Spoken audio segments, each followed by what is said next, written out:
Throughout the centuries, there have been many mysteries that have baffled the human mind. Reincarnation, ghosts, poltergeists, prophecy, extrasensory perception, healing. In this program, in our Mysteries of Time and Space series, we will explore the mystery of UFOs and extraterrestrial visitation. My name is Brad Steiger. I will serve as your guide to this mystery of time and space. One of the basic questions that any thinking man or woman eventually asks is, are we alone in the universe? And people of our generation have not been the first to ask such a question of the mighty expanse of the heavens above us. Unfortunately, far too often, humankind has reflected its own negativism, hostility, and aggressiveness by portraying possible alien visitors as monsters from outer space, intent upon doing our planet great menace and harm. Recently, when a wave of mysterious cattle mutilations began to sweep the western United States, several investigators concluded that occupants from UFOs had to be responsible.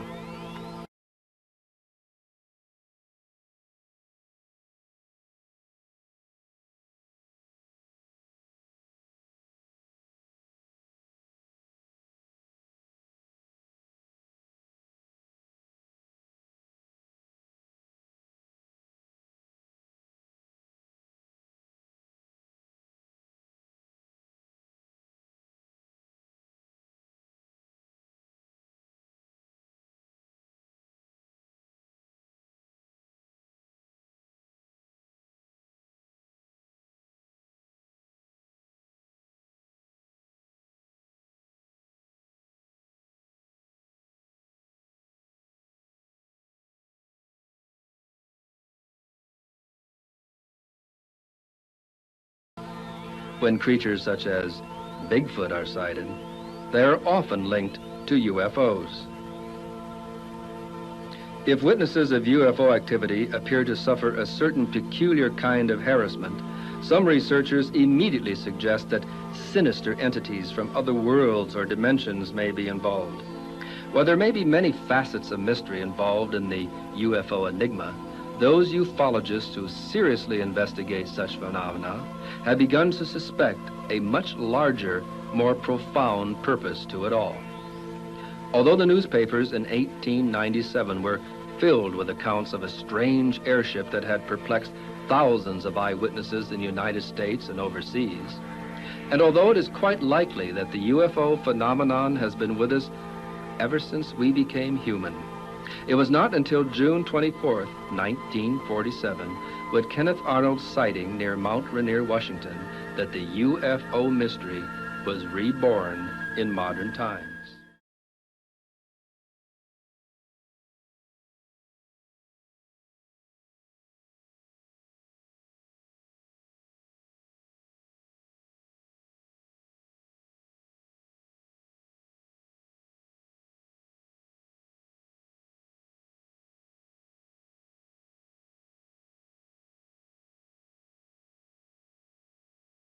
Years now, the controversy over the UFO, its purpose, its place of origin, and the true nature of its involvement with Earth has continued to rage.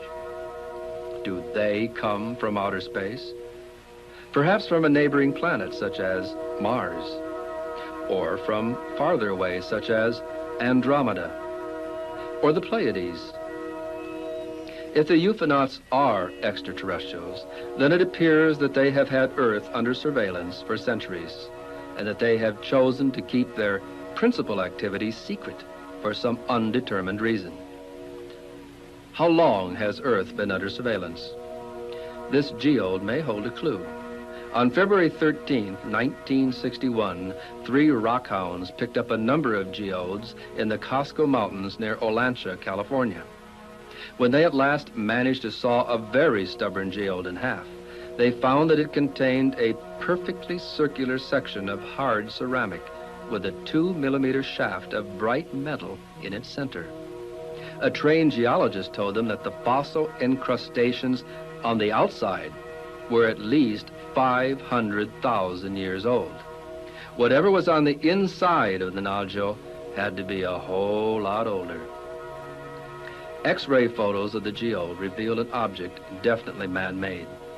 Sliced in two, we see a hexagonal metallic frame, a porcelain or ceramic insulator with a central metallic shaft.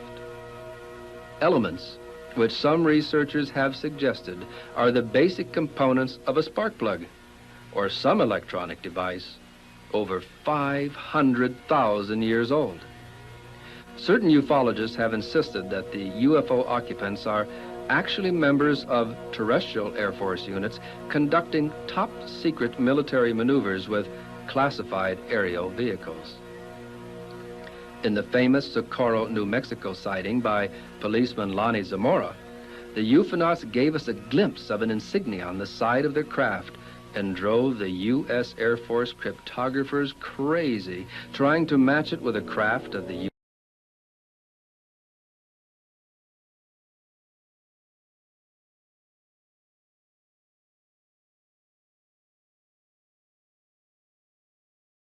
U.S. Navy, a foreign power, or some vast military-industrial complex. A closely related theory to the military secret hypothesis has the UFOs belonging to a secret society of scientists, alchemists, who centuries ago developed an advanced technology which they have managed to keep hidden in underground or undersea cities. And that theory is only one step away from the hypothesis that suggests that both the UFOs and their occupants are nothing more than holographic projections or elaborate special effects that are being created by some unknown agency for some ulterior and as yet undetermined motive.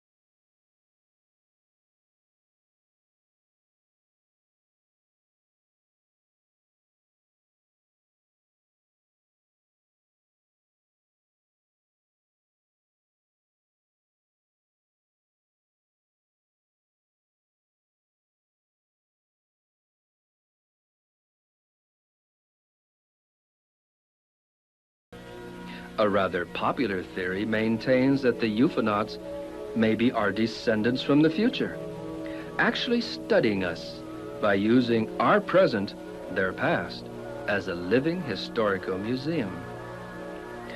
Time travel postulates all sorts of problems in physics and logic, but if it could be advanced far enough, this theory might explain such enigmas as the following.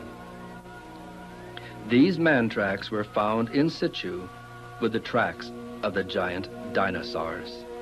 We are told that the ancestors of humankind are no older than 3 or 4 million years, yet the great reptiles became extinct 80 million years ago. Dr. Clifford Burdick has spent more than 30 years studying what appear to be human footprints in strata contemporaneous with dinosaur tracks. In 1975, Dr. Stanley Rhine of the University of New Mexico announced his discovery of human-like tracks in strata indicative of 40 million years old.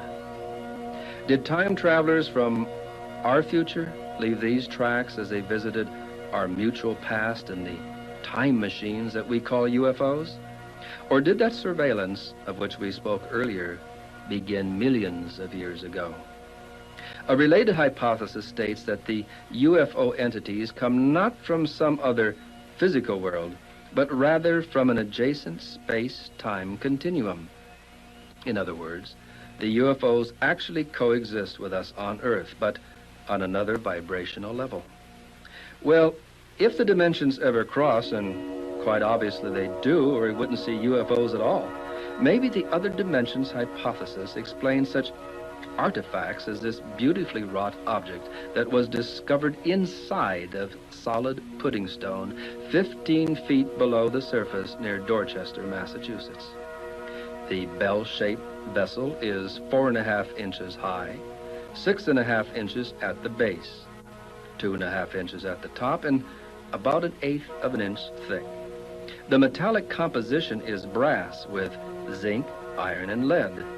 The inlay is pure silver. Since its discovery, some of the world's finest and most complete laboratories have run the vessel through every conceivable kind of test.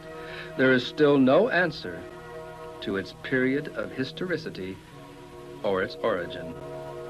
Certain ufologists have stated their beliefs that at least some UFOs may actually be unrecognized life forms indigenous to the upper reaches of the Earth's atmosphere. They may be plasmic, electrical, nearly pure energy forms which have the ability to assume a variety of guises. Others suggest that the UFOs may be something more on the order of ghosts rather than visitors from outer space. They have theorized that maybe our entire planet is haunted, so to speak, by some as yet unknown physical law that can at times activate or be activated by the unconscious mind. This law or energy might not itself be intelligent, but it would be able to absorb, reflect, and imitate human intelligence. For instance, this ghostly bulb snatcher appeared in a brand new home in Lake Tahoe. This picture is not a double exposure, and it clearly shows the image of a man steadying the wagon wheel chandelier and removing or unscrewing the light bulb. The proud owner of the new home had been perplexed by the light bulbs becoming loose in their sockets. It wasn't until this picture was developed that he learned the reason why. Now, you have to deal with this photograph in your own reality, of course. But some night when you're sitting up late, reading, and the wind is howling outside the window, the rain is hitting against the pane, and the light goes out beside you, remember this picture. A somewhat more profound theory suggests that the UFOs may be quasi-real objects manufactured by the human collective unconscious. Researcher John White views Jungian archetypes as energetic thought fields that are accessible through dreams, meditations, and other altered states of consciousness. White theorizes that there may be larger, previously unrecognized dimensions of physical events in which highly evolved entities exist on a grander paraphysical scale and influence and guide human affairs. It may be this grander paraphysical dimension that has been guiding men and women recently through such manifestations as materializations of the Great Mother image, which we have investigated in numerous instances. For example, is this image that of a spaceship or the Blessed Mother? Audiences are about equally divided in their appraisals. It was taken at the Florida Space Center by Dr. Berthold Schwarz. More cynical researchers theorize that we are indeed being visited by extraterrestrials, but that they are tricksters who are deliberately misleading humankind in order to provide a cover for undisclosed activities on Earth.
A theory that seems quite provocative holds that UFO manifestations are the result of the magical machinations of elves, wee people, and other paraphysical entities that have coexisted with humankind as companion species and who appear to participate somehow with Homo sapiens in an evolutionary design. For centuries, it is true, the UFOs have been scorching clearings in the woods and leaving fairy circles. They've been doing the same thing in farmers' pastures. In this instance, the Iowa farmer who complained to us was upset because he thought the UFOs he saw nestling down in his pasture were somehow drawing electricity from the power lines, and he was afraid that he would get stuck with the bill. On July 1st, 1965, Maurice Massé, a farmer near Valençon, France, was rendered temporarily immobile until the strange elf-like trespassers in his field made their getaway. The UFOnauts have been pulling this trick for years.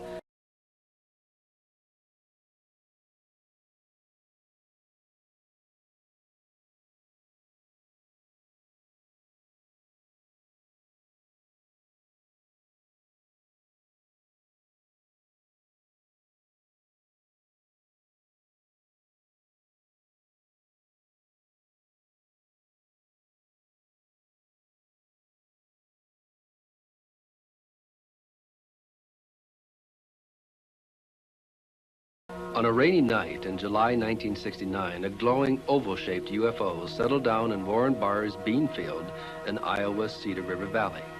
Teenagers Pat Barr and her visiting cousin Kathy Marr saw the object as they were preparing for bed.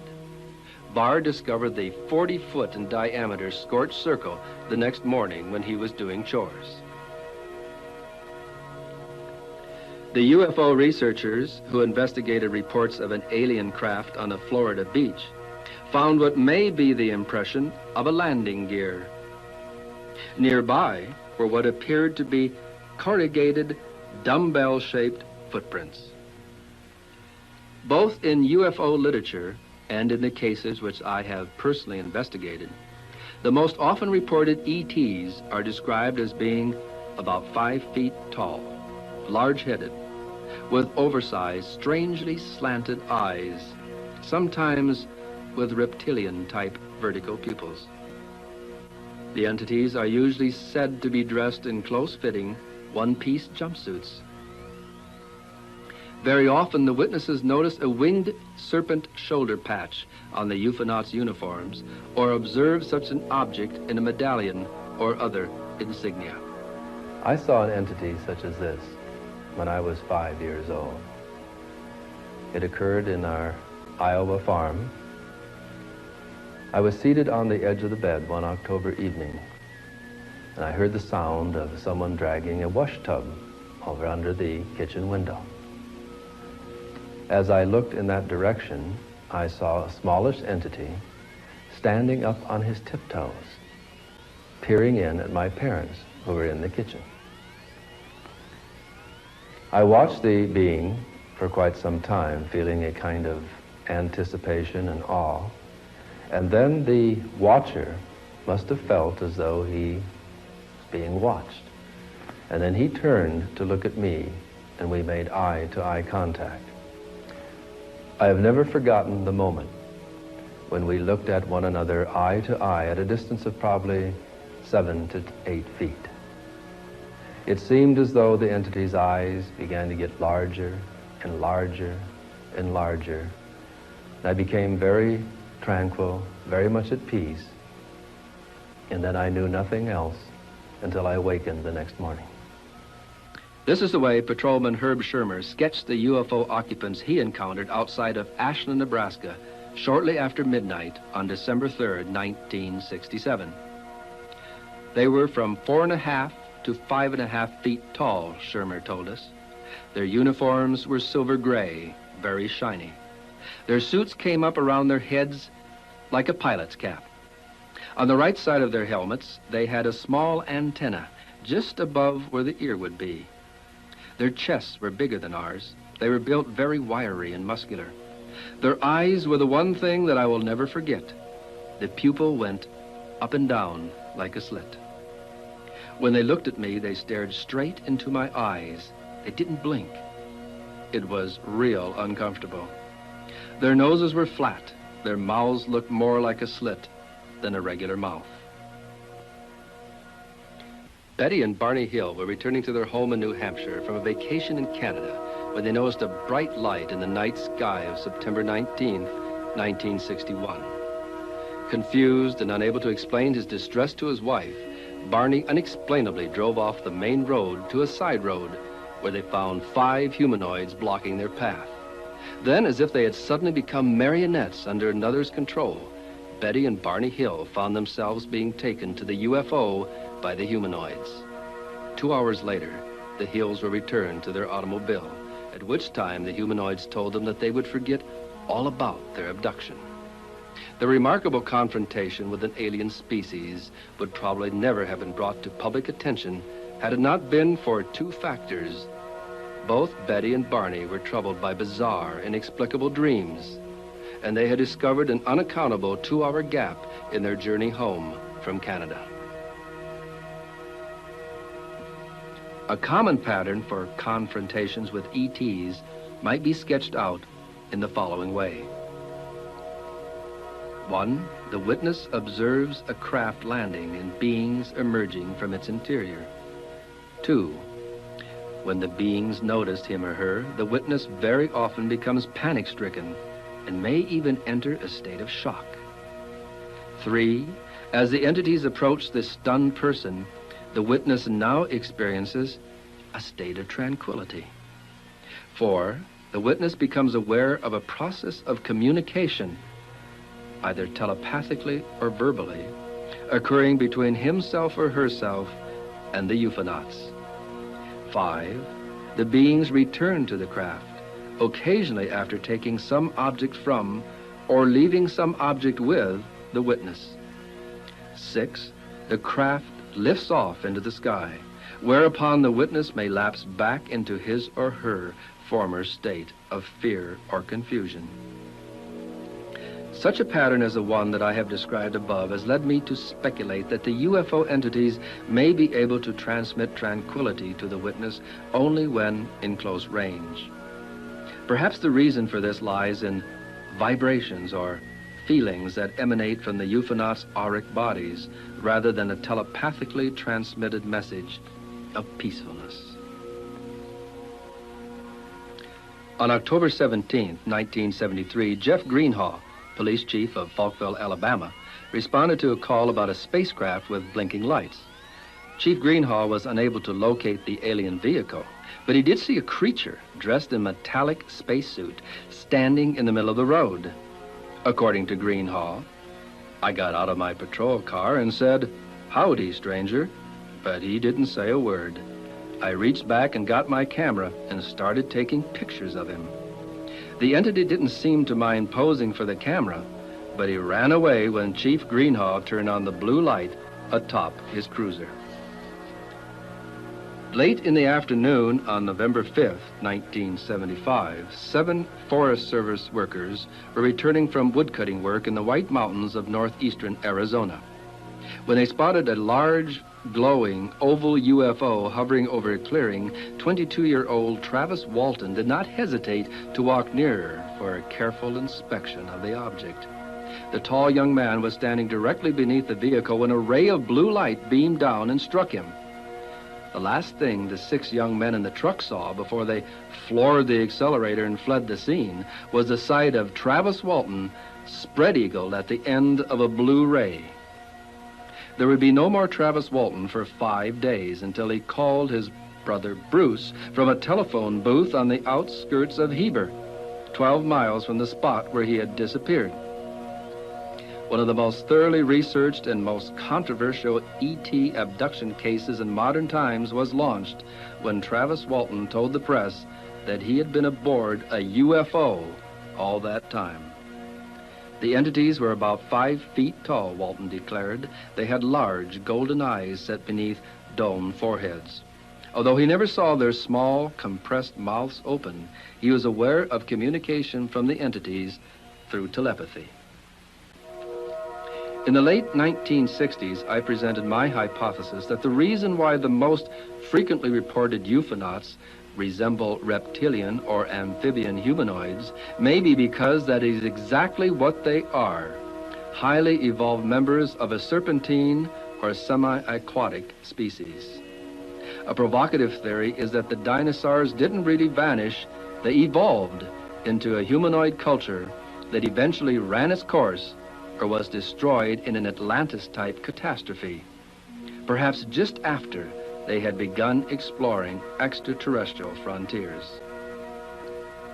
The UFO occupants seen today, then, may be the descendants of the survivors of that reptilian culture who are returning to monitor the present dominant species, Homo sapien sapiens, on the planet. Or, as an alternate hypothesis, today's UFOnauts may be a highly advanced reptilian humanoid culture from an extraterrestrial world. These serpent people would have evolved into the dominant species on their planet millions of years ago and would have become space explorers eons of Earth years ago.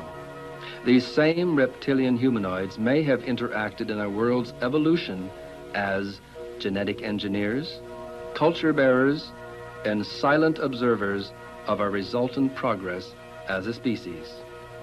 I have developed this hypothesis considerably for my book, The Seed, so I was delighted when I received word that Dale Russell and Ron Seguin of Canada's National Museum of Natural Sciences at Ottawa had fashioned a model of a humanoid dinosaur using Stenotchosaurus inequalis as their inspiration.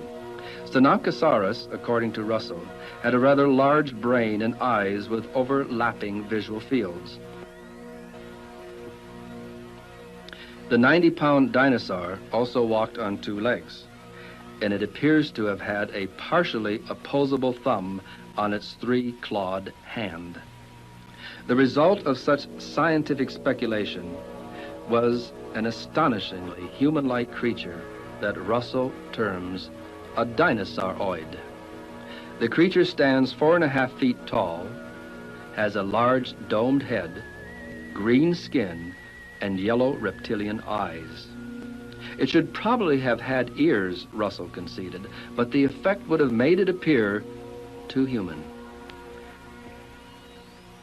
As it is, the dinosaur man on display at Canada's National Museum of Natural Sciences almost exactly fits the descriptions of UFOnauts provided by thousands of men and women throughout the planet who have reported their close encounters with ETs. In the summer of 1982, producer-director Steven Spielberg introduced theater audiences to an extraterrestrial entity who literally lives on the love energy and who is apparently a member of a species that has been monitoring our planet to check out the soil and the flora and fauna. ET is definitely in the amphibian reptilian mold, and the motion picture is an excellent device for teaching young people to respect intelligences that may appear very different from them in physical structure. My wife Francie was told several years ago that extraterrestrial intelligences would begin using our media to begin a program of positive conditioning to prepare Earth men and women for large-scale UFO landings. Steadily, the population of our planet would perceive an interaction with an alien species as a mutually profitable experience. Such positive propagandizing was necessary after the wars of the worlds, which frightened us so in the early science fiction dramas that were presented by radio, television, and motion pictures. If some researchers find links between the fairy folklore and the UFOs, then it is to be expected that about an equal number will make an association between the UFOnauts and the angels, which are described by many religions as the messengers of God. The theory puts forth the concept that if these intelligences were concerned with the guidance and the salvation of early members of humankind, why should they not maintain such concern today? An entity such as this materialized to Francie when she was about 5 years old. He sang-talked to her of her mission in life. He identified himself in Earth terms as an angel. Francie remains in constant contact and communication with the entity, and she has since learned that his name is Kaif. Her contact with this being has proved to her that there is an intelligence external to humankind that cares about our spiritual evolution. UFO researcher Hayden Hughes arranged for Francie to be tested by science's most sophisticated new instrument for assessing the truth of anyone's claims, the Psychological Stress Evaluator, the PSE. Developed by 2 colonels in military security, the PSE detects any stress-related tremors in the involuntary muscles triggered by the subconscious mind. In every instance tested, one of the nation's foremost PSE analysts declared that Francie was telling the truth about her experiences with the multidimensional beings that interact with her. Surely the sons of God, who are referred to in the Bible, may have been checking in on this developing planet for hundreds of millions of Earth years, almost as if they were tending a garden. In 1971, amateur archaeologist Lynn Ottinger found traces of human remains in a stratum approximately 100 million years old. Remember, those species called human are far less than 1 million years old according to the official calendars. In the 1930s, Dr. Wilbur Greeley Burroughs, head of the geology department, Berea College, Kentucky, found 10 complete humanoid tracks in Carboniferous sandstone. After an exhausting study of several years, he concluded that the tracks had been made by a bipedal creature that positioned its feet like that of a human, had a heel and 5 toes, walked exclusively on its hind legs, and wore size 7.5 double E shoes 250 million years ago. On June 1st, 1968, William Meister discovered what appears to be a fossilized human sandal print in a Cambrian limestone formation near Antelope Springs, Utah. Overall, the print is 10.5 inches, 3.5 inches wide at the sole, 3 inches at the heel. The sandal is well worn on the right heel. The heel is indented about 1/8 of an inch more than the sole, indicating a characteristic and natural distribution of weight. Look at the object that has been mashed by the heel. It is a trilobite, the earliest fossil life form known to science. If this is truly a sandal print with a trilobite in its heel, found in Cambrian limestone of the Paleozoic era, it would have to be 500 million years old. Some investigators believe that the UFOs offer us yet another piece of evidence that at some level of the universe, we are all interconnected to each other and to other organisms and to other levels of consciousness in other worlds and in other dimensions. The existence of the UFO appears to prove that time, space, mass are not as confining as we have previously believed. The reality of the UFO seems to demonstrate that there are more dimensions than the physical time-space frame with which we are familiar. The truth of the UFO tells us once again that they are energies circulating on Earth and throughout the cosmos that, if properly balanced, can cause manifestations of great spiritual experiences and physical abilities.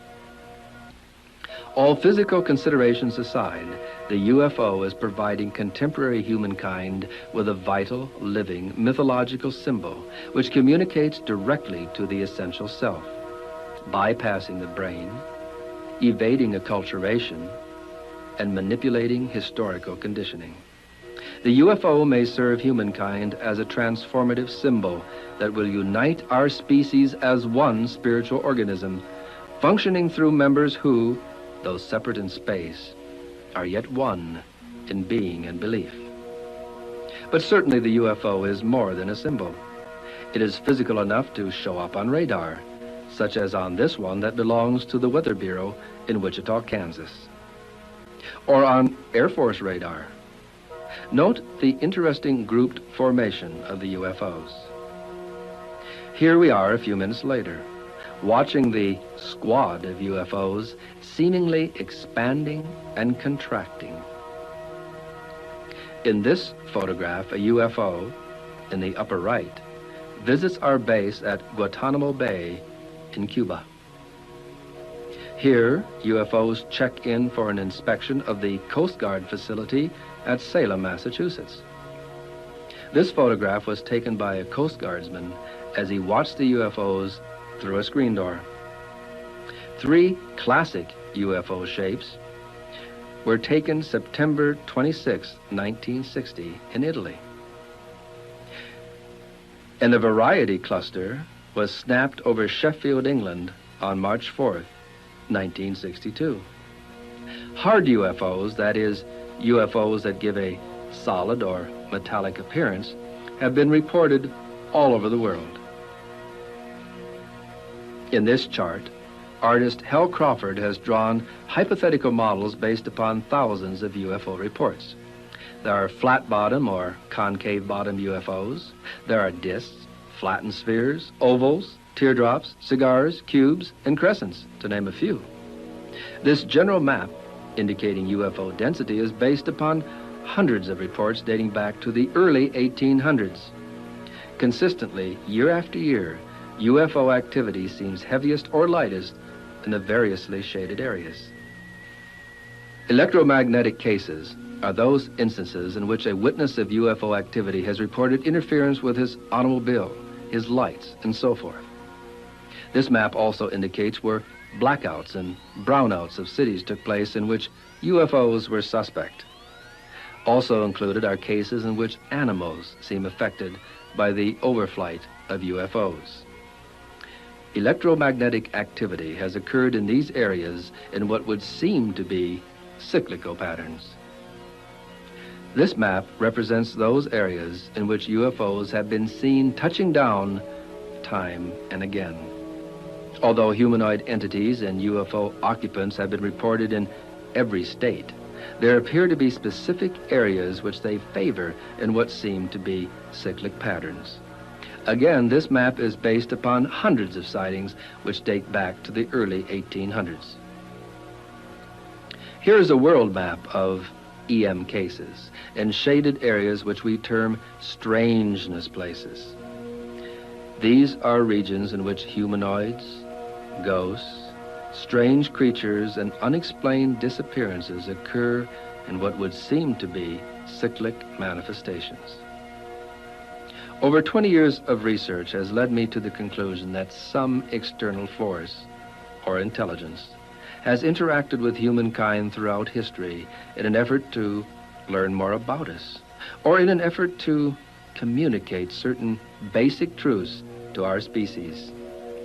I am also convinced that there is a subtle kind of symbiotic relationship that exists between humankind and these intelligences.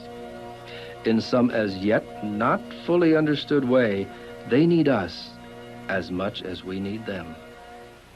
The UFO intelligences seem to have the ability to influence the human mind telepathically and may project what appear to be three-dimensional images to the recipients of UFO activity.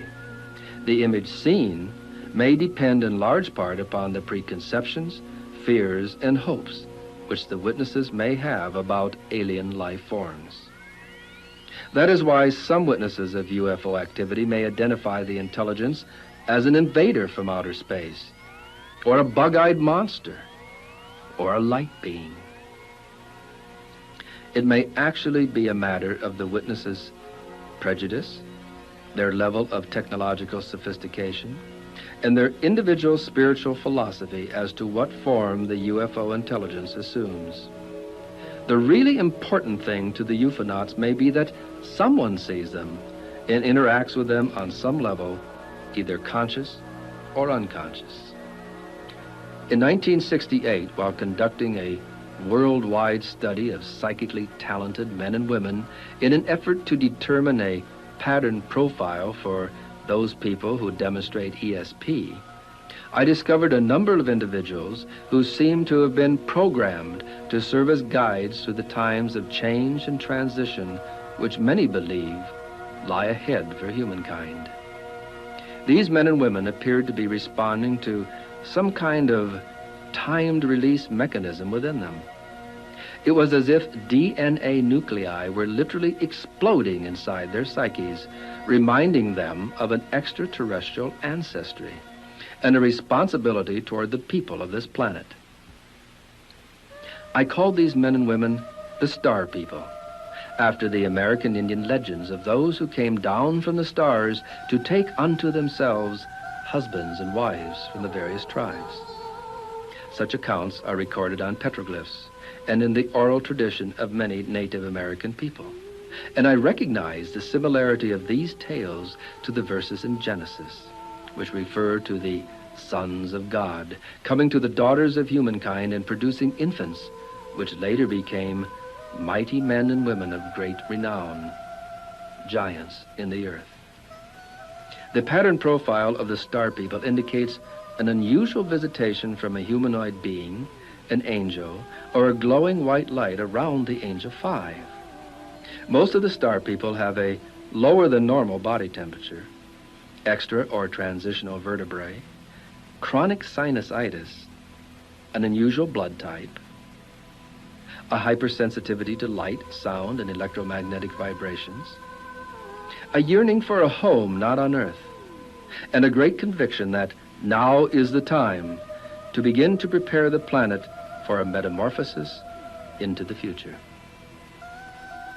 When I met Francie, I not only discovered someone who fit nearly all of the many items on the pattern profile, but one who had isolated other elements which she could add to my list. Perhaps most importantly, she had maintained a close contact with the entity who had visited her when she was 5, and she could provide answers to my questions of why the ETs had visited our planet so long ago.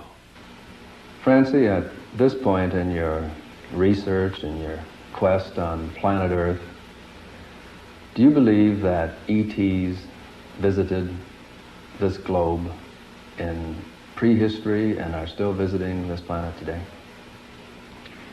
Yes, I definitely do. I think it has been obvious with Sumer and all of the cultures that have been affected with Egypt. They all spoke of being visited by extraterrestrial beings. How did these ETs appear in those days, do you believe? I believe they contacted us in a lot of ways. I think that they probably used mental telepathy in some, since many were very advanced, and others were physically contacting us. So many people say, you know, if the ETs are really there, why don't they contact people? Why don't they really come down and make themselves known? Yet you and many people such as yourself believe that you have made contact with ETs. Is that true?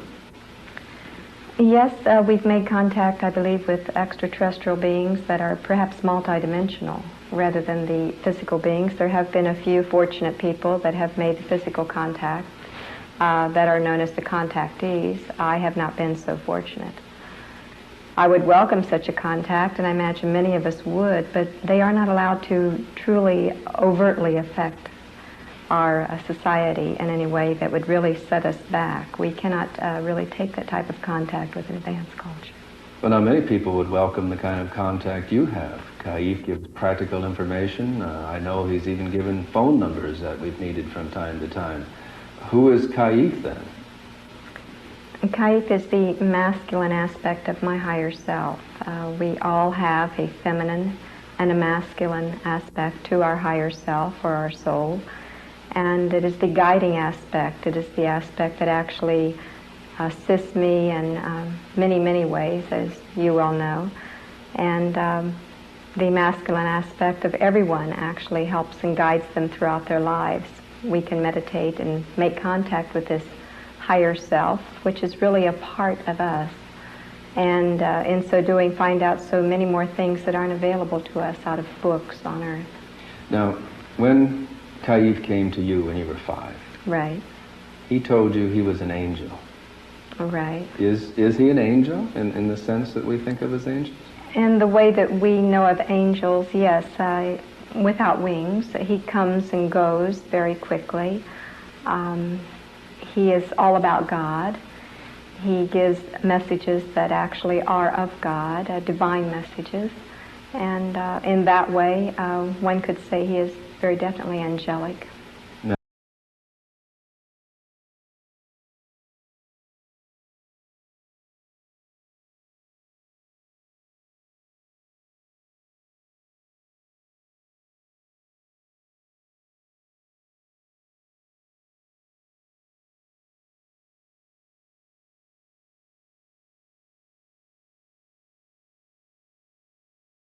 Now, are you special in having this contact, or is this available for other people? Everyone can have this contact. By meditating, especially every day at a particular time is better, and by practicing what they tell you. They teach you of love, of loving all things unconditionally. Of they, you mean these angelic type beings? Right, and they all speak of unconditional love. And to love all living things, because everything is really a part of God. And they say things like, for instance, that you can't possibly say that you love God if you do not love all living things, because all living things are from God. So you have to practice this in your everyday life. And when you interact with all types of living things with love, you elevate your vibrations. You reach a higher vibration within, and when you meditate, then operating on that higher vibration, you can tune in and make contact very easily. Now, let's go back to that contact that was made in Sumer, Egypt, probably even before that. Right. And that brings us to the research that we've been both so actively involved in for so many years, and that's the Starpeople. Right. Now, in the research, as it developed, you began to channel or tune in on the different types of Starpeople that we were discovering. At this point in the research, how do you define the different types or levels or degrees? I don't know what word I'm looking for here, but how would you define the types of Starpeople at this point? Well, there are two types of helpers on Earth, the seeds, and both are Starpeople, but we call them the seeds and the helpers. And the seeds actually carry the genetic heritage of contact that was probably made thousands of years ago. And the helpers are earthlings that are merely highly evolutionized, so that they're tuned in to the same thing that the seeds are all about. They're tuned in to the higher consciousness, to God's plan in the universe. There's a divine plan going on, and whenever you make contact with your higher self, by going within, you actually become tuned in to the pattern of God, the purpose of God, the interacting with all things. And when you interact in such a way, you gather the vibrations of a higher nature, which is the whole purpose of being, which is the divine plan. And these Starpeople are about spreading this, spreading the divine plan of God, so that we all fulfill our destiny. Well, what now if someone comes to you and says, well, you know, I don't have an extra vertebrae, my blood pressure is kind of high, my body temperature is normal, I'm obviously not a seed, and I'm not certain if I'm a highly evolutionized earthling or not. Can I be a star person, or is this some exclusive club that only people who were born that way or have a special blessing can All join? people can actually be Starpeople, and that's what we're all about. We're trying to help everyone to reach a higher consciousness, to have a perspective of a holistic view of the world.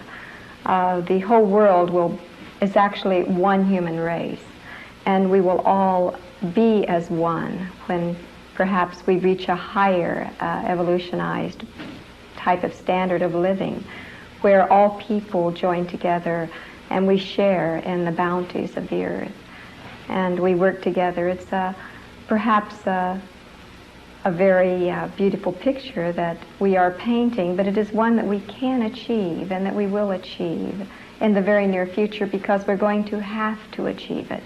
We're going to have to achieve it to survive. We're going to have to achieve it to be able to spread all of the food and all of the resources around to all the people. Otherwise, we're going to actually disintegrate eventually if we don't. If we don't work towards evolutionizing towards God, we will lead to our own destruction. Do you think when the ETs came here thousands of years ago that they had any particular plan in mind in regard to the planet? Now you mentioned that people bear the seeds, bear the genetic heritage of these people. Now we can assume that was done through genetic engineering perhaps. The holy books speak of seeing the daughters of men and giants in the earth being born from that kind of union. Did they have a plan other than just propagating an extension of their own heritage, or do you think they had a broader plan than that? They very definitely had a plan, those that visited back then, because they left a beautiful legacy.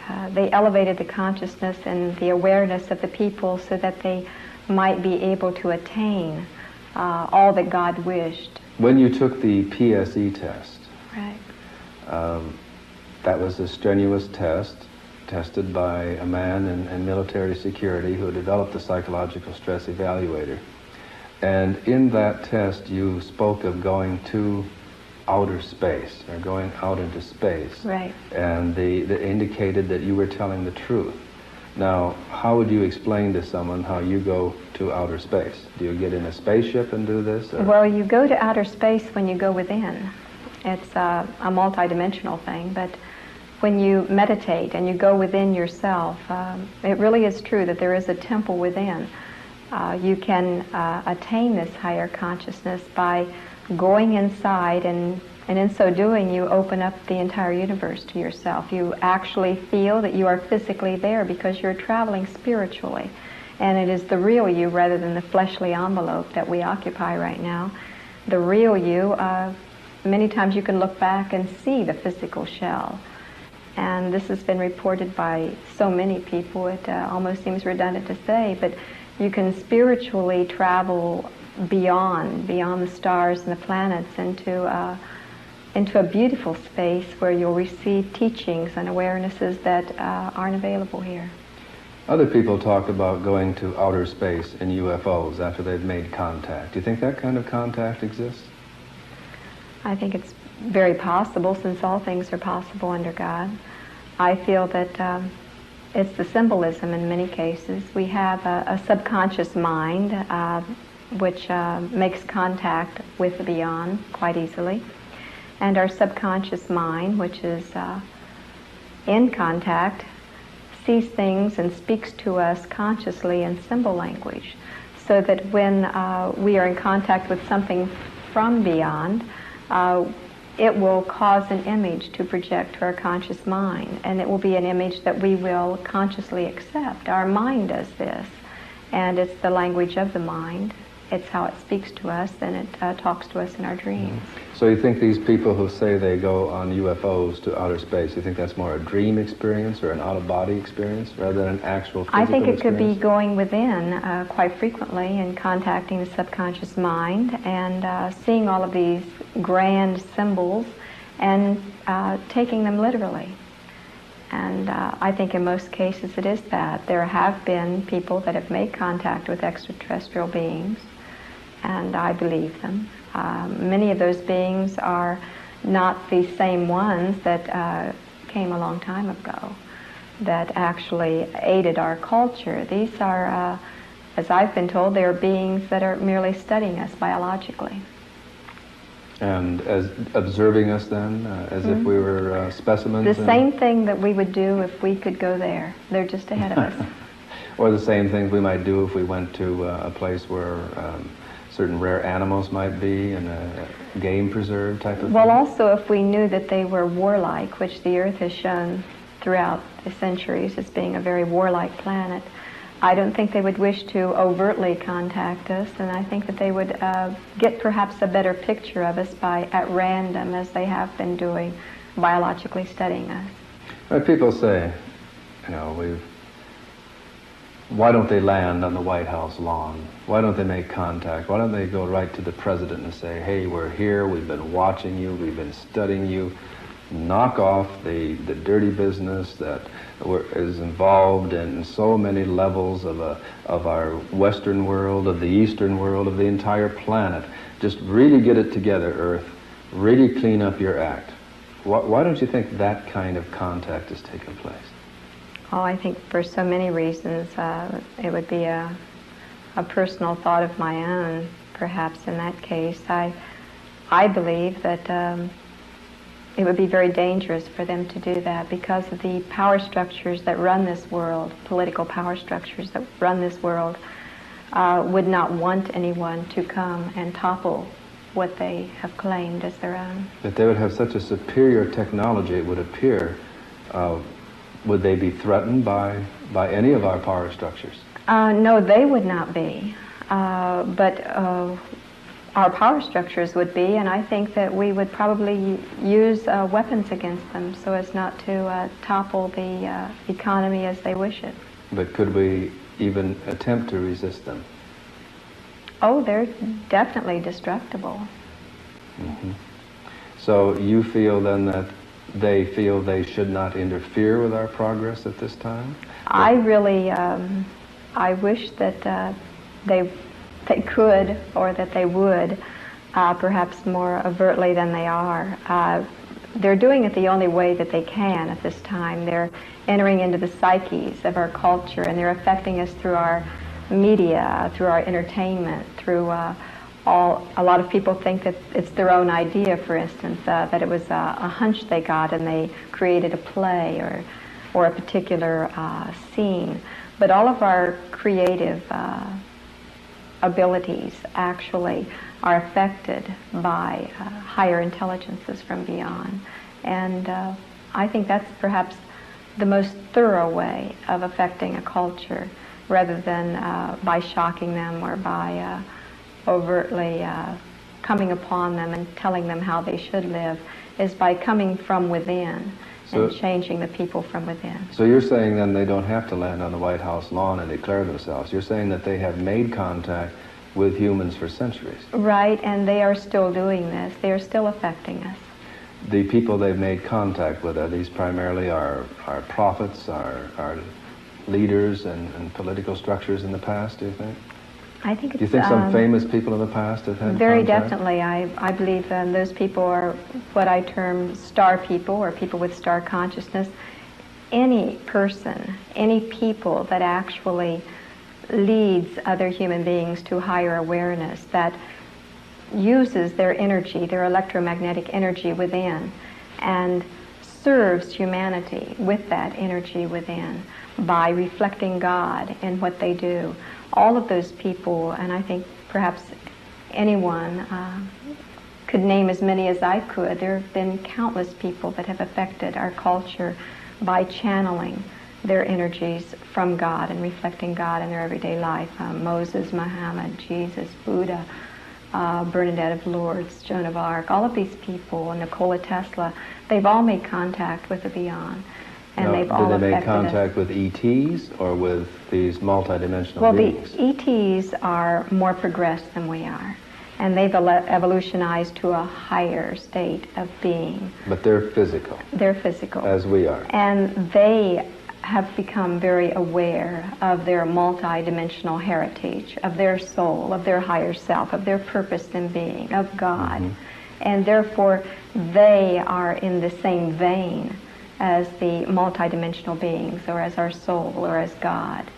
So I feel like it is really a multidimensional educational system that's actually been perpetrated upon Earth for countless years now. Do you think that the early humans in Earth's prehistory, when they were confronted by or confronted aliens, ETs, that they may have thought they were gods or angels?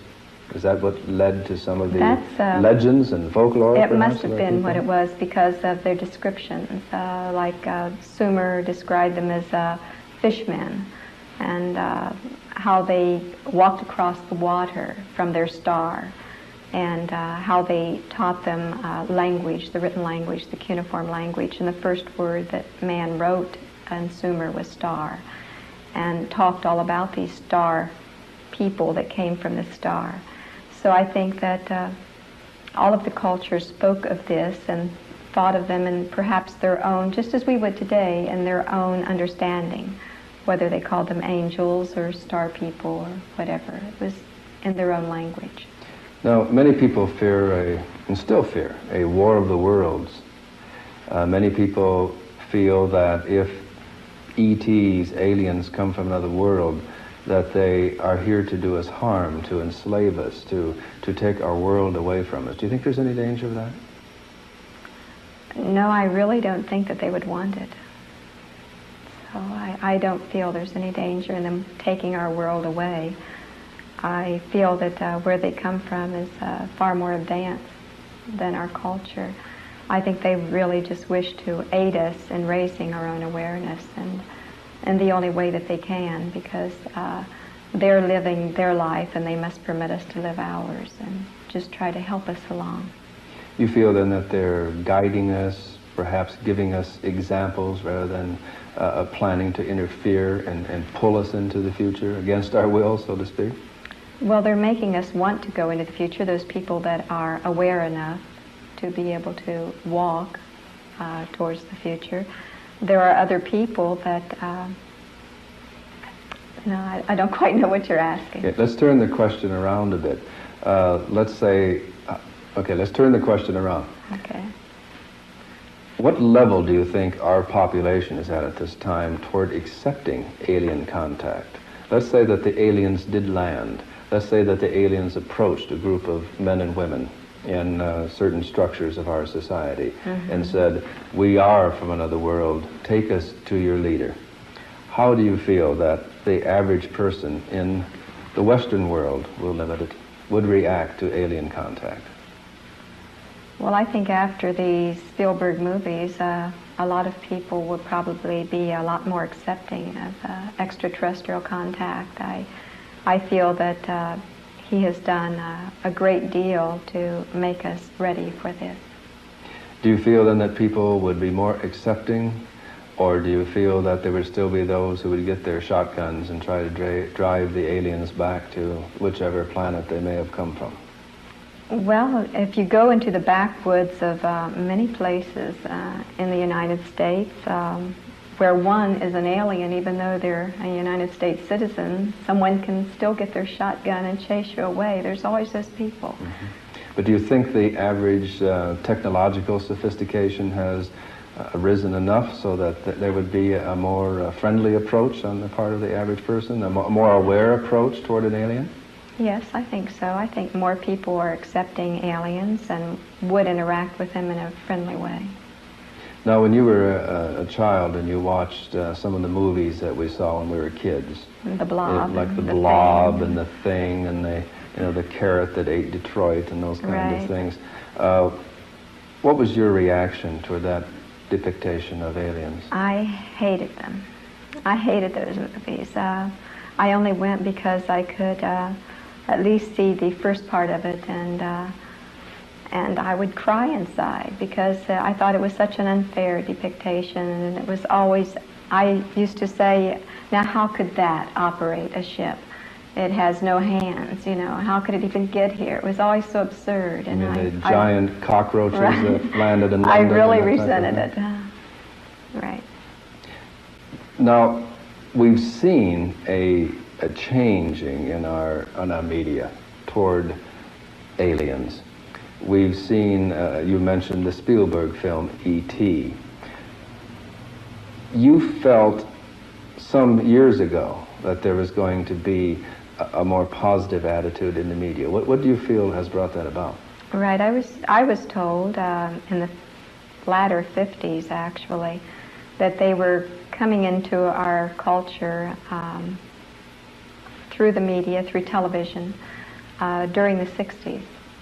And during the 60s is when it actually began, and I was looking for it, and they told me that they would start affecting our children's programs first, and that they would, as the children grew older, be affecting our adults programs as well by entering into the minds of men and causing them to become more aware of a more holistic approach to humanity. And you feel that they have actually influenced the minds of certain producers and directors and writers and musicians? Well, not, and let me make clear, not just the ETs, but the higher selves of the ETs and the higher selves of the human beings that are becoming more evolutionized, that tuned in to themselves, to their higher consciousness. That's really what's affecting it, not just extraterrestrial visitors. Do you feel that someday the ETs will come in great arcs and land and take all the people who believe in them, or all the nice people of Earth, off the planet to another world? I know we differ in this because we've discussed this a bit.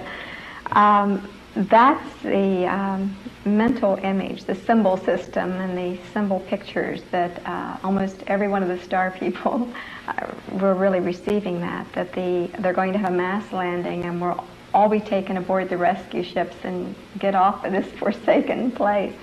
Well, I understand it as a symbol, but what does the symbol mean, do you think? I think probably most of the star people hope that it's true.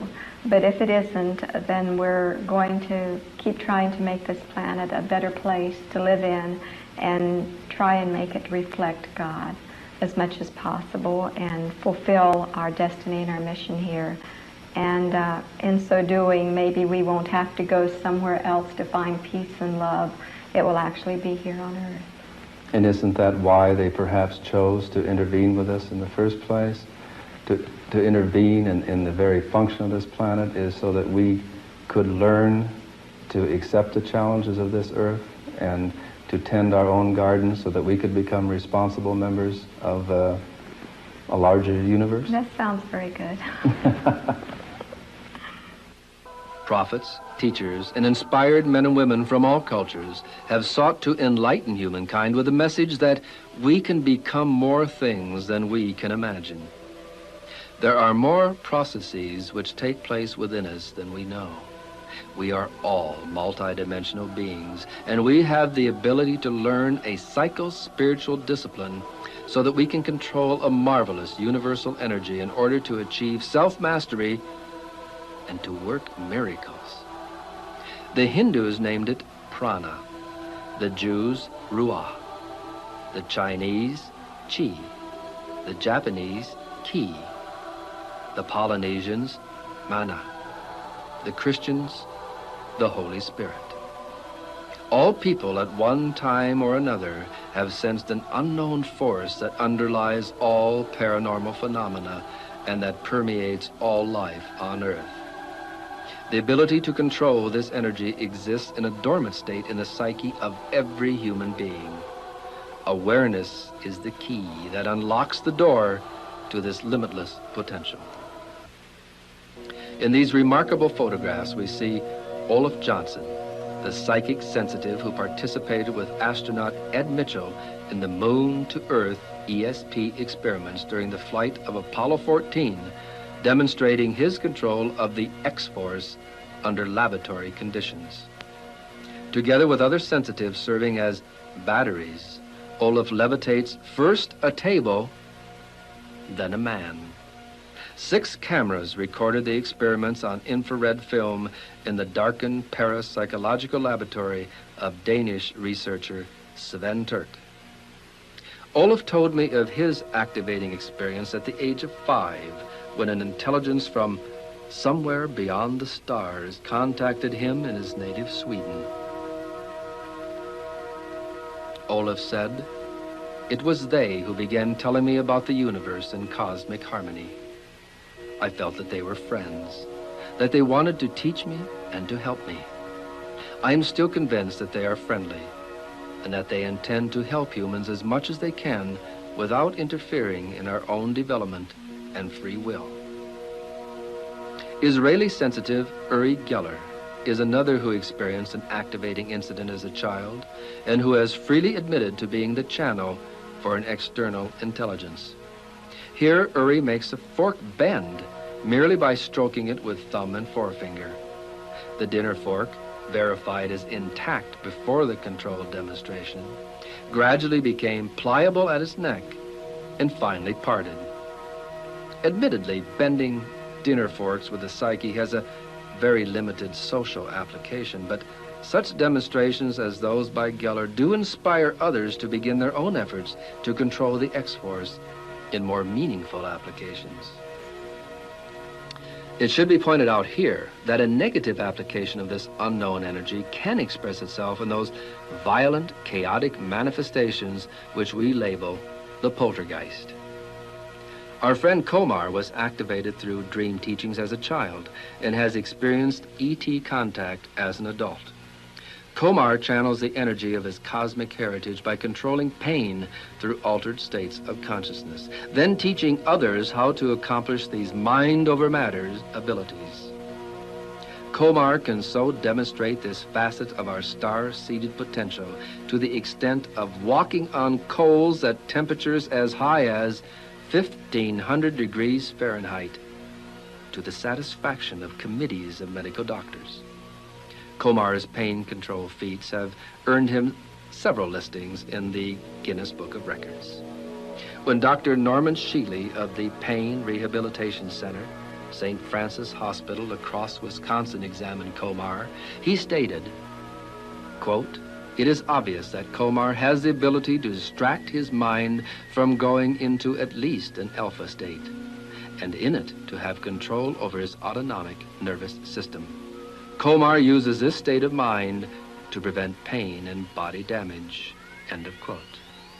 What Komar really seeks to accomplish in his public demonstrations is to shock people into realizing that they live their entire lives without using more than a small percentage of their full mental capacities.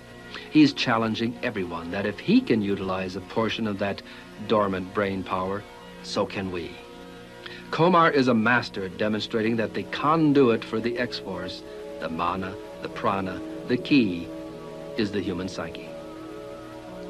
Some researchers believe that a biological transformation is taking place in humankind at this time. Powerful energies are circulating that, if properly balanced, can create manifestations of great psychic experiences and physical abilities.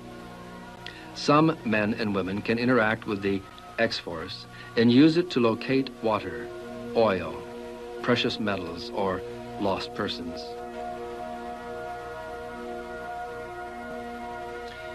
In these photographs, we watch as a dowser holds her familiar forked stick in the air, waiting for it to become energized. Next, the camera records not only a bright corona around the tip of the stick, but a comet-like ray beneath it that seems to be pulling the dowsing rod after it. Scientists have observed the X-Force in the operation of heat, light, electricity, magnetism, and chemical reactions. It is, however, different from all of them. It fills all of space, penetrating and permeating everything. Denser materials appear to conduct it better and faster, and metal refracts it. Organic material absorbs it. This photograph represents a successful attempt to capture a man's aura on film. The aura is said to be that pattern of electromagnetic energy that surrounds all living things. The process known as Kirlian photography strives to provide yet another means of better defining humankind's multidimensional nature. At the same time, if certain colors in the aura can reflect changes in moods and in bodily health, then medical doctors will be equipped with yet another tool for treating emotional and physical disorders. Interestingly, the X-Force appears to have its opposite number. The life-giving energy is seen as blue and gives a cool, pleasant feeling. The disintegrative energy is reddish and creates a feeling of heat and unpleasantness.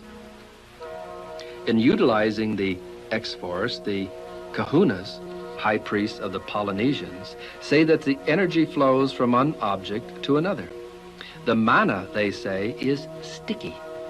So an invisible stream of energy will always connect any two objects that have in any way been connected in the past. This is the basis of what is known as sympathetic magic. The interaction of the human psyche with the X-force is observable in several ways, as isolated pulsating points, as spiros, as a cloud-like substance, or as an aura surrounding the body. This remarkable photograph, not a double exposure, was taken during a meeting of the Psychic Research Training Center at St. Louis, Missouri. Maureen Garger, a healer, had as her goal the releasing of energy into a man who was sitting several feet in front of her. Although she sat quite still, a transparent arm, clearly not the man's, appears just to the left of his own arm. Just to the left of his head can be seen an upturned face with mouth open and eyes closed, superimposed over the healer's physical neck, which is slumped forward.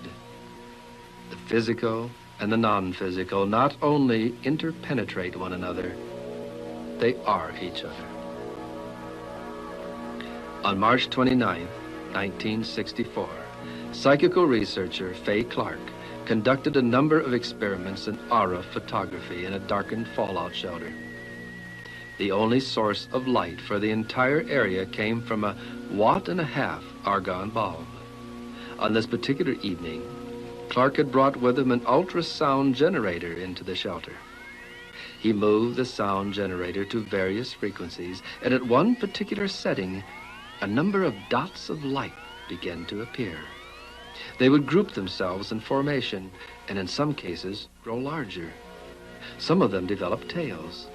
At times they appeared to be responding to his thoughts. Clark almost experienced the eerie feeling that the lights were somehow intelligent.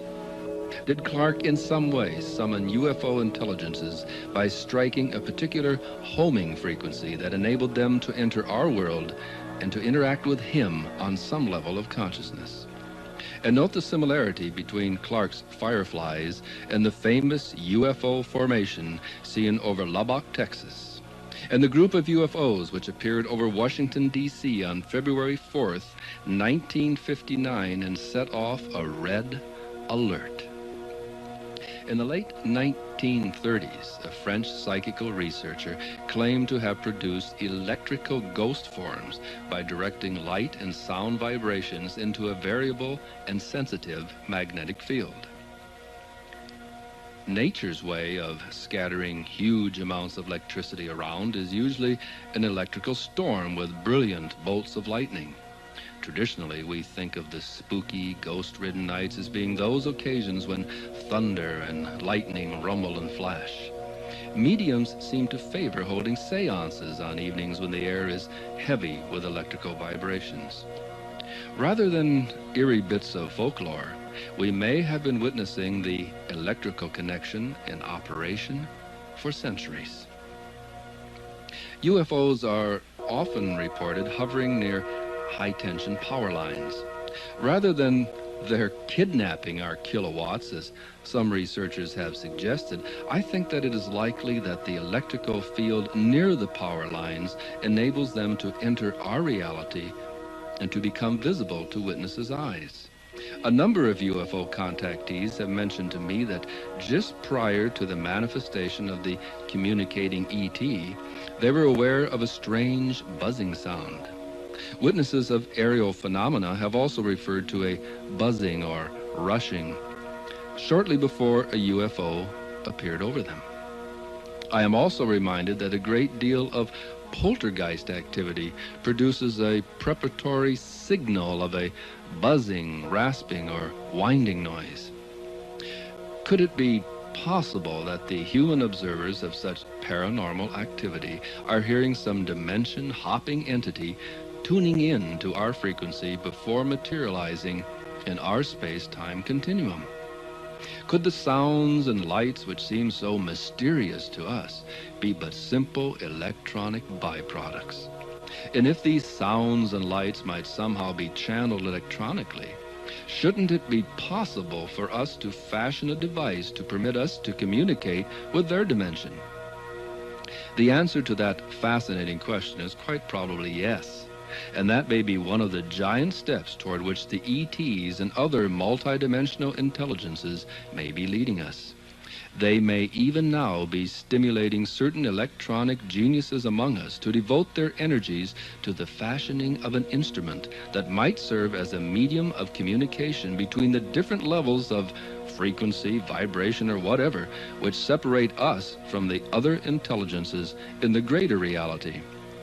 It seems to me that throughout history, the UFO intelligences have often cast themselves in the role of teachers.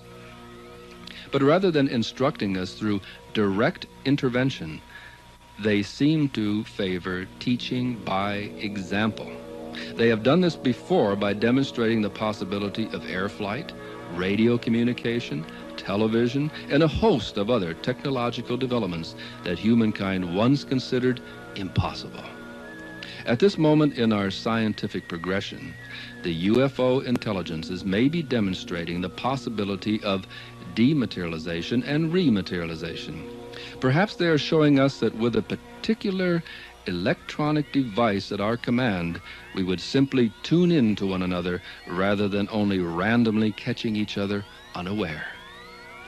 If we may theorize that there is but one life force and a common collective unconscious for our species, then in the larger sense, any contact with multidimensional intelligences or ETs becomes part of the common experience of all humankind.